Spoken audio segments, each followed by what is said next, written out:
Kaixo Egunon, os comento.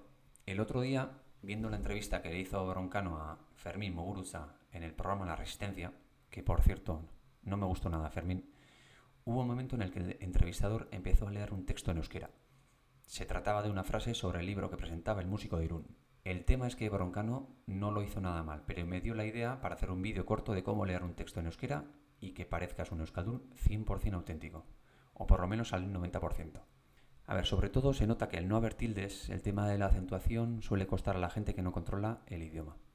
En este vídeo pretendo dar un truco que sirve en la mayoría de los casos y para ello usaré el texto que seguía a lo leído por Broncano. Leo el texto sobre el libro y lo comentamos.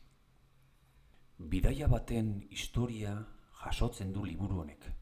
1975 urtean, New Yorken girotutako argazki bat ikusita, abiarazi zuena.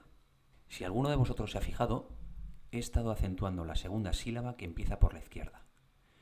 Como truco en la acentuación, aunque no sea en el 100% de los casos así, yo te recomiendo hacer eso.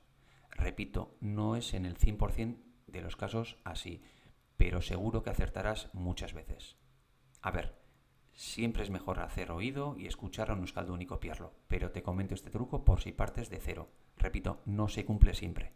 Mira, ejemplos hay 1000, pero pongo el ejemplo clarísimo del mismo músico que estaba siendo entrevistado.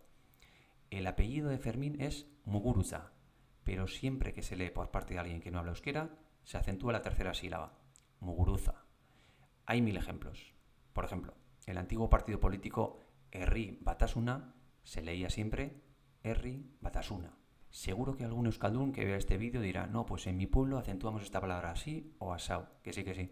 La intención de este vídeo no es sentar cátedra, sino dar un pequeño truco a toda esta gente que estará empezando a aprender euskera. Y nada más, te recomiendo practicar a tope, y si alguien se anima a leer un texto en euskera, aunque sea el etiquetado de un productor Eroski, subir el vídeo o el audio y poner el enlace en los comentarios, pues estaría muy bien. Y nada más por mi parte, como siempre, si te ha gustado, dale un like, suscríbete y todo ese rollo. Ondo izan, eta agur.